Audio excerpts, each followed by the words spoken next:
क्या देख रहे हो, ये सपना भी पूरा हो जाएगा, लेकिन उसके लिए क्या करना पड़ेगा, सबसे पहले पढ़ाई करनी पड़ेगी, है ना। तो इस वीडियो में हम डिस्कस करने वाले हैं सीबीएसई बोर्ड क्लास 10 का सबसे इंपॉर्टेंट क्वेश्चन जो चैप्टर नंबर 1 से आता है कि रूट 2 की रेशनैलिटी प्रूव करना, है ना। तो इस वीडियो को अंत तक देखिए और रूट 2 की रेशनैलिटी हम लोग प्रूव करेंगे कैसे। सबसे पहले हम मान लेते हैं कि लेट रूट 2 इज और रेशनल नंबर। रूट 2 को हमने मान लिया कि एक रेशनल नंबर है, रूट 2 को हमने मान लिया एक रेशनल नंबर है। अब रेशनल नंबर का डेफिनेशन यह है कि अगर कोई भी हमारे पास रेशनल नंबर है, कोई भी हमारे पास रेशनल नंबर है, तो उसको हम a बाई बी के फॉर्म में या फिर p बाई क्यू के फॉर्म में लिख सकते हैं, जिसमें a और b जो होंगे वो इंटीजर को बिलोंग करते हैं। किसको बिलोंग करते हैं? इंटीजर को। b किसके इक्वल नहीं हो सकता? तो b 0 के इक्वल नहीं हो सकता। ये डेफिनेशन है किसी भी एक रेशनल नंबर का। हमने रूट 2 को क्या मान लिया है कि रेशनल नंबर है। अगर रेशनल नंबर हमने कंसीडर किया है तो ये पता होना चाहिए कि रेशनल नंबर का जो एक्चुअल डेफिनेशन है उसको क्या करेगा, ये सेटिस्फाई करेगा। साथ में जो a और b को अगर हम सिंपलेस्ट फॉर्म में लिखेंगे तो a और b का जो HCF होगा वो किसके बराबर होना चाहिए? 1 के बराबर। मतलब a कॉमा b क्या होंगे? कोप्राइम होंगे। a कॉमा b क्या होंगे? कोप्राइम। तो ये हो गया अगर हम रूट 2 को रेशनल नंबर कंसीडर करेंगे। तो रूट 2 को रेशनल नंबर कंसीडर करने का मतलब इसको हम a बाई बी के फॉर्म में लिख सकते हैं। a और b दोनों किसको बिलोंग करेंगे? इंटीजर्स को। z फॉर इंटीजर, इसका मतलब होता है बिलोंग्स टू। इस साइन का मतलब होता है बिलोंग्स टू, मतलब z की फैमिली के आते हैं, ये इंटीजर की फैमिली के होंगे दोनों के दोनों। पॉजिटिव भी हो सकता है, नेगेटिव भी हो सकते हैं। साथ में जो b होगा मतलब ये b किसके इक्वल होने चाहिए? 0 के। और दोनों का HCF, जब हम HCF को सिंपलेस्ट फॉर्म में लिखेंगे तो क्या होगा? इसका HCF आना चाहिए 1 के इक्वल। मतलब ये दोनों a और कॉमा b क्या होंगे? आपस में कोप्राइम। तो अगर रूट 2 हमारा इरेशनल है, मतलब रूट 2 इक्वल टू में इसको हम किसके फॉर्म में लिख सकते हैं? a बाई फी के फॉर्म में। अब हमारे पास ये इक्वेशन है, ये क्या बन गया हमारे पास? इक्वेशन। एक इक्वेशन है। इक्वेशन में क्या होता है जी? RHS होता है और साथ में क्या होता है? LHS। तो हम क्या कर सकते हैं कि मैथमेटिकल ऑपरेशन दोनों साइड सेम पावर रेज कर सकते हैं। दोनों साइड क्या कर सकते हैं? सेम पावर रेज कर सकते हैं। तो हम क्या कर देंगे? On squaring both sides, on squaring both sides. हमने क्या कर दिया? दोनों को स्क्वायर कर दिया, ऑन स्क्वायरिंग बोथ साइड्स। ठीक, तो रूट 2 का स्क्वायर करेंगे और इधर a बाई बी का स्क्वायर करेंगे, a बाई बी का होल स्क्वायर। रूट 2 का स्क्वायर, अगर कोई भी वैल्यू रूट के अंदर है और उसको हम स्क्वायर करते हो तो रूट से बाहर आ जाता है। जैसे हमारे पास रूट m है, इसका हमने स्क्वायर किया तो रूट हटेगा और m आ जाएगा। वैसे ही जब हम रूट 2 का स्क्वायर करेंगे तो ये रूट एलिमिनेट होगा यहां से और क्या आ जाएगा? 2, और ये हो जाएगा a स्क्वायर अपॉन में b स्क्वायर। अब हमको पता है कि 2 का डिनोमिनेटर कुछ नहीं तो क्या है? 1 है। 2 का डिनोमिनेटर कुछ नहीं तो क्या? 1 है। हम क्या कर सकते हैं? दोनों को क्रॉस मल्टीप्लाई कर सकते हैं। तो 2b स्क्वायर की वैल्यू कितनी हो जाएगी? a स्क्वायर के बराबर। 1 इंटू a स्क्वायर करेंगे तो a स्क्वायर। ठीक, तो यहां से हमें यह समझ में आता है कि अभी क्या कर रहा है? 2b स्क्वायर के साथ मल्टीप्लीकेशन कर रहा है, तो इस साइड जब आएगा तो डिवाइड कर देगा, तो a स्क्वायर अपॉन में 2। इसका मीनिंग आप समझ पा रहे हैं कि जब हम a स्क्वायर को 2 से डिवाइड करते हैं तो हमको b स्क्वायर मिलता है। a स्क्वायर को जब हम 2 से भाग दे रहे हैं तो हमको क्या मिल रहा है? b square. मतलब a स्क्वायर डिविजिबल है किससे? 2 से। a स्क्वायर किससे डिविजिबल है? 2 से। तो यहां से हम कंसीडर कर लिए कि this implies that a square is divisible by 2। a square is divisible by 2, मतलब जब a स्क्वायर को हम 2 से भाग दे रहे हैं तो हमारा जो कोशेंट है, जो भागफल है, वो कितना आ रहा है? b square. ठीक, तो यहां से हम एक और बात कंसीडर कर सकते हैं, this implies that a is also divisible by 2। a is also divisible by 2। तो यहां से एक और हम कंसीडर कर लिए। देखिए यहां से कंसीडर किया हम इसको, ये निष्कर्ष निकाले, ये कंक्लूजन निकला। फिर अगर a स्क्वायर डिविजिबल है 2 से तो a भी डिविजिबल होगा किससे? 2 से।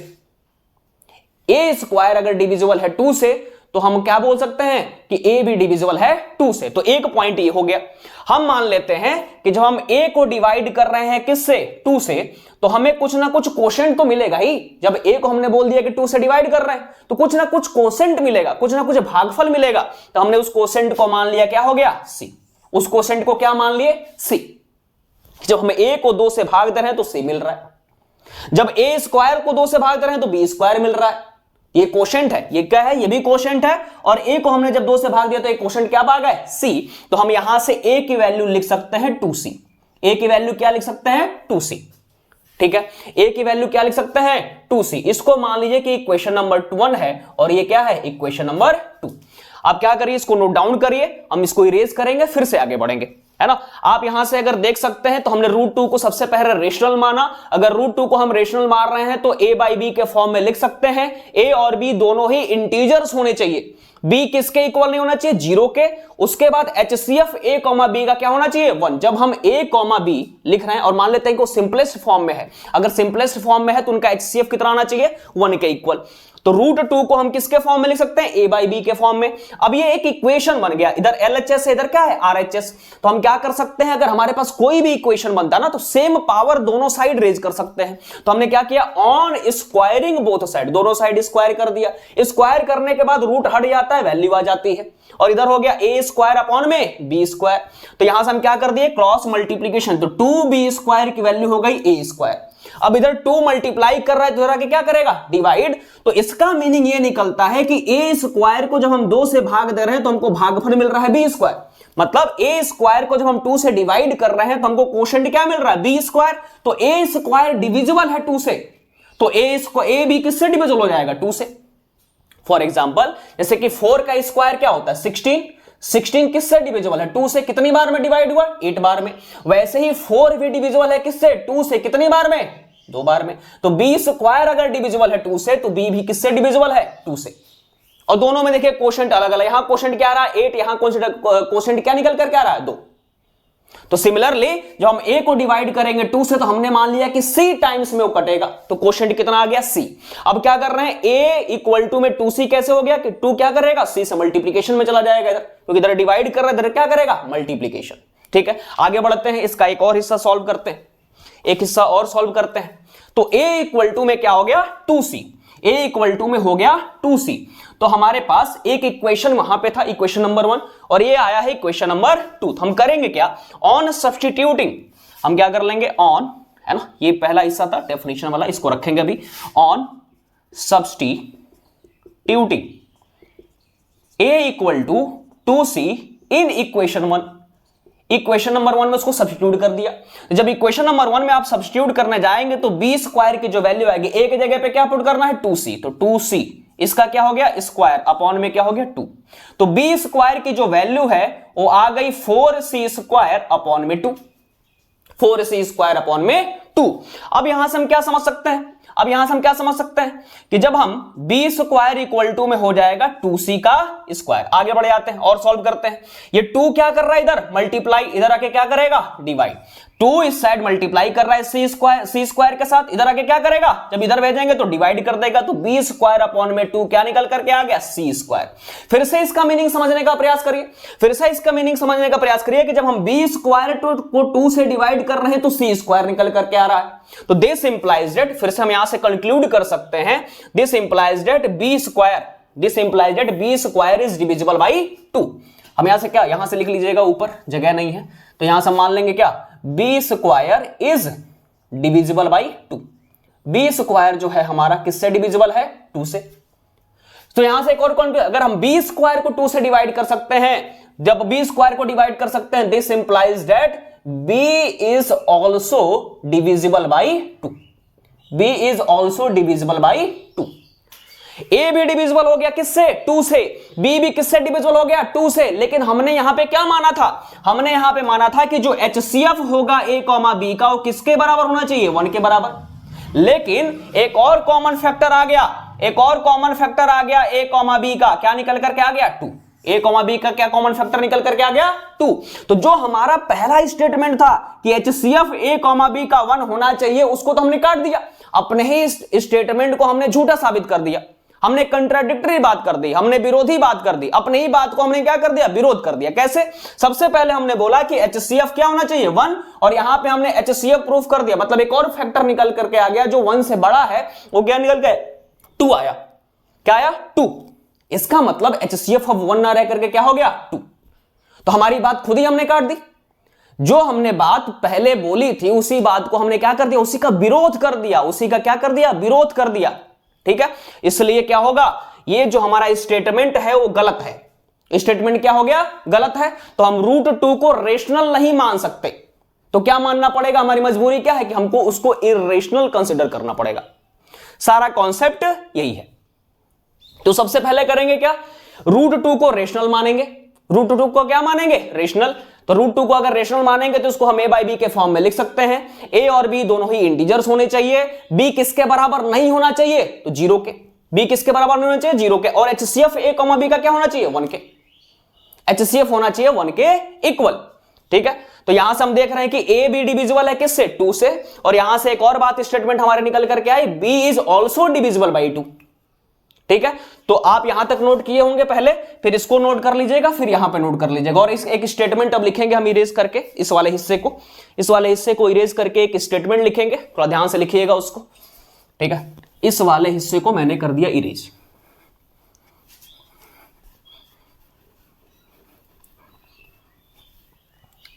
है ना। चलिए हम क्या स्टेटमेंट लिखेंगे, earlier we have considered that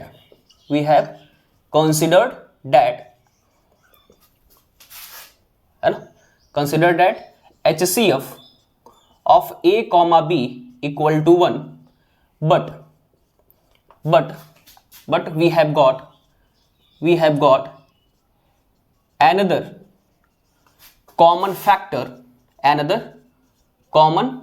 factor of a comma b equal to 2, which is greater than 1. Therefore HCF of a comma b is equal to 2, so that this means our conclusion is contradictory.